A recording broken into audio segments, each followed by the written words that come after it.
राधा अष्टमी के दिन राधा कुंड के अद्भुत दर्शन। चलो लेकर चलते हैं आपको आज गोवर्धन की परिक्रमा लगाने के लिए।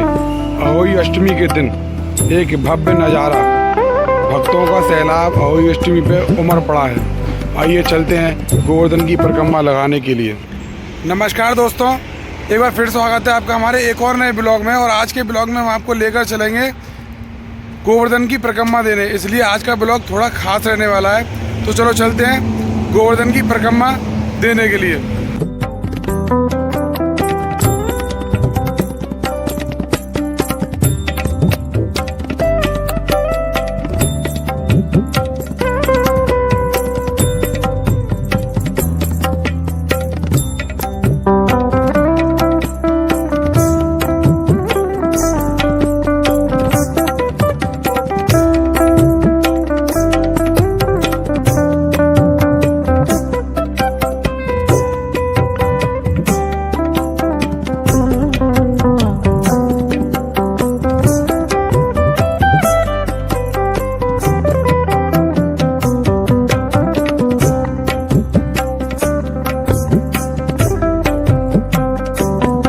दोस्तों परिक्रमा पर पहुंच गए हम और ये है दान घाटी का मंदिर, यहाँ से परिक्रमा स्टार्ट होती है। तो पहले करेंगे हम इसके दर्शन, उसके बाद करेंगे परिक्रमा स्टार्ट। दोस्तों ये है दान घाटी का मंदिर। ऐसा माना जाता है कि श्री कृष्ण जी ने अपने सखाओं के संग मिलकर गोपियों से यहाँ माखन का दान लिया करते थे और इसी के दर्शन के बाद परिक्रमा स्टार्ट होती है। और इसी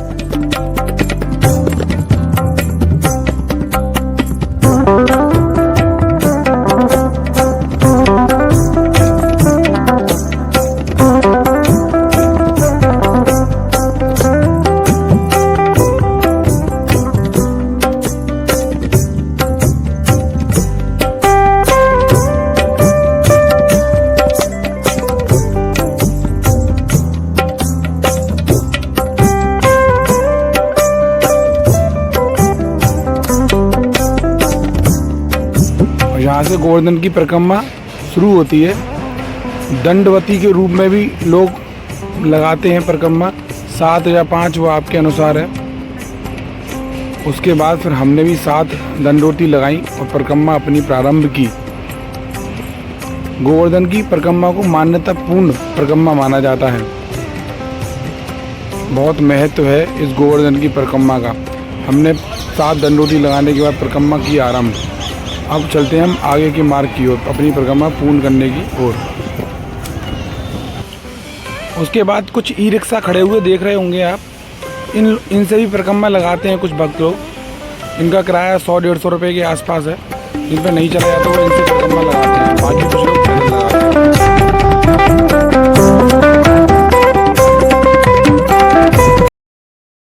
तो हम बढ़ दिए अपनी परिक्रमा की ओर।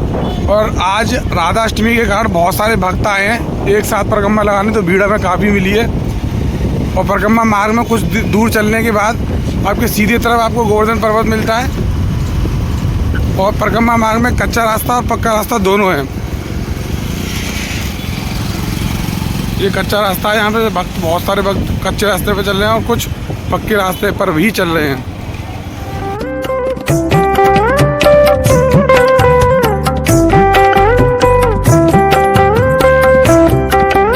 अपनी परिक्रमा की तरफ आगे बढ़ते हुए और कम से कम 2 किलोमीटर निकल आए हैं आगे।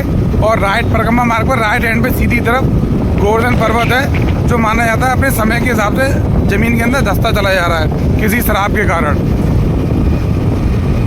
अब हमारा अगला स्टॉप रहेगा पूजरी के लोटा के पास, जो श्री कृष्ण जी के सखा थे। श्री कृष्ण जी के संग पहलवानी किया करते थे।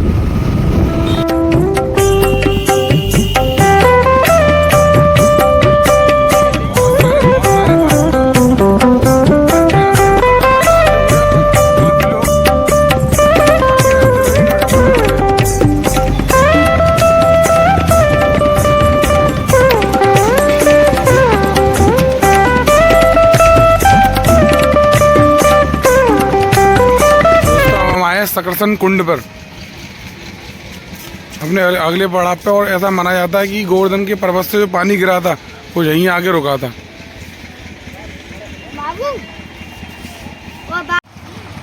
तो ये सकरसर कुंड, जो इंद्र भगवान ने जब पानी बरसाया था तो उसमें पानी की धार जो बनी थी वो यहीं आकर रुकी थी। परिक्रमा मार्ग पर कुछ भक्त लोग दंडवती परिक्रमा देते हुए, ये परिक्रमा लेट के लगती है और कम से कम 1 हफ्ता या 10 दिन में पूर्ण होती है। कुछ भक्त लोग लेट के भी लगाते हैं, 1 हफ्ता लगता है इस परिक्रमा को पूर्ण करने में। और अब हम अगले पड़ाव पर परिक्रमा की पहुंच चुके हैं, पूछड़ी के लोटा, जो श्री कृष्ण जी के सखा थे, उनके साथ पहलवानी किया करते थे और बिना कुछ खाए पिए स्वस्थ रहा करते थे। पूछड़ी के लोटा, ये श्री कृष्ण जी का वरदान था पूछड़ी के लोटा को। और लास्ट तक पूछड़ी के लोटा श्री कृष्ण जी के मित्र ने उनका तो बड़ी परिक्रमा का कुछ ही भाग शेष रह गया है और थोड़ी बहुत देर में ये ख़त्म होने वाली है। उसके बाद हम स्टार्ट करेंगे छोटी परिक्रमा, जो राधा कुंड और मानसिंह गंगा की लगती है। और अब हम लगा रहे हैं गोवर्धन की परिक्रमा, जो 12 किलोमीटर की है। और हमारे साथ काफ़ी भक्त लोग लगा रहे हैं परिक्रमा कच्चे रास्ते पर।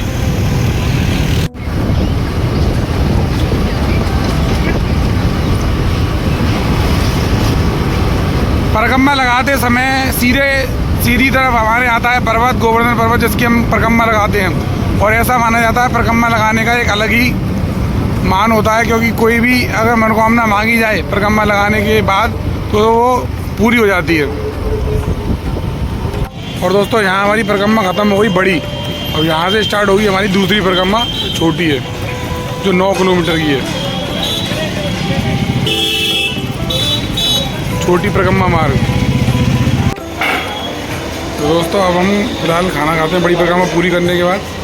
और खाने में क्या है, रायता, आलू की सब्ज़ी और रोटी, शुद्ध शाकाहारी खाना है। उसके बाद हम स्टार्ट करेंगे छोटी परिक्रमा। दोस्तों, खाना पीना हो गया ख़त्म, अब हम स्टार्ट करेंगे छोटी परिक्रमा अपनी। खाना बहुत ही टेस्टी और अच्छा था। खाना ख़त्म करने के बाद हम स्टार्ट करेंगे छोटी परिक्रमा।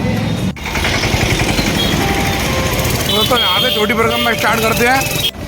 छोटी परिक्रमा का जो रास्ता है वो थोड़ा भीड़ भाड़ वाला है, बाजार वाला है। यहाँ से लोग श्रद्धालु खरीदारी भी करते हैं। ये छोटी परिक्रमा कर दी हमने प्रारंभ, जो 9 किलोमीटर की है। काफ़ी भीड़ भाड़ वाला इलाका, बाजार ही है, बाजार बना हुआ है छोटी परिक्रमा में स्टार्टिंग में।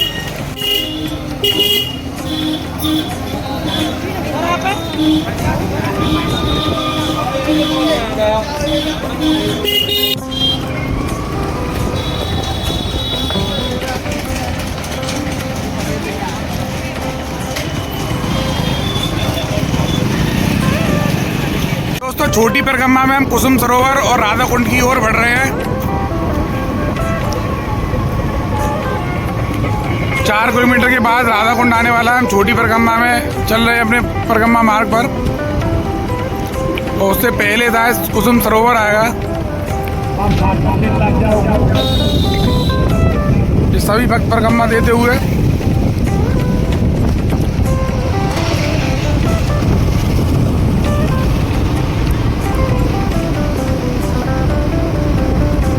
जितनी हमें जानकारी है कोशिश करेंगे कि उतनी जानकारी आपको भी दें। गोवर्धन की परिक्रमा की जानकारी देना अपने आप में एक जिम्मेदारी वाला काम होता है, कि कोई भी जानकारी गलत ना हो जाए। ये दंडवती परिक्रमा लेट के लगाते हुए कुछ लोग भक्त लोग।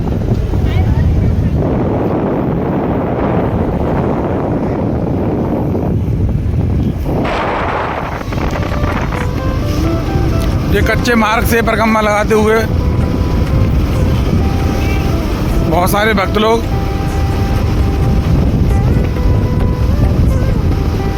और हम आपको पूरी परिक्रमा दिखाते हुए परिक्रमा का रास्ता जानकारी कोशिश करेंगे, सारी जानकारी आपको दें। हम छोटी परिक्रमा के मार्ग पर हैं, करीब 2-3 किलोमीटर चल चुके हैं। 9 किलोमीटर की परिक्रमा है छोटी।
तो दोस्तों परिक्रमा के अगले पड़ाव पर राधा कुंड के पास पहुंच चुके हैं हम,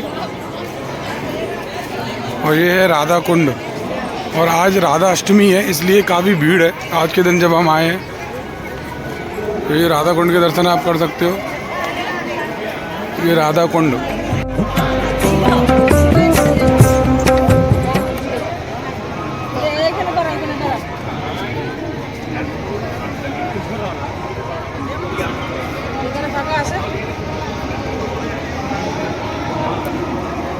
और आज के दिन स्नान करने का राधा कुंड में अलग ही महत्व है, क्योंकि आज राधा अष्टमी है।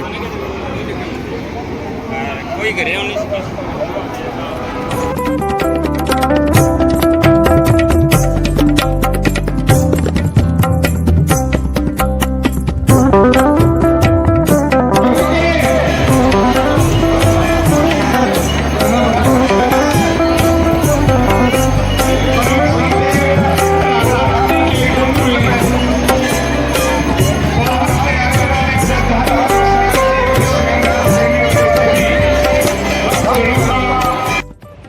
राधा कुंड के बाद पड़ती है मानसिंह गंगा अगले पड़ाव पर। उसके स्नान का दर्शन करने के बाद परिक्रमा आपकी हो जाती है पूर्ण समाप्त। दान घाटी के दर्शन करने के बाद आप परिक्रमा को दे देते हैं विश्राम। दोस्तों इसी तरह की वीडियो आपके पास रेगुलर आती रहेंगी। हमारा चैनल सब्सक्राइब करके रखें ताकि आपको और ज़्यादा वीडियो मिल सके। मिलते हैं आपसे अगली वीडियो में, तब तक के लिए जय हिंद जय भारत।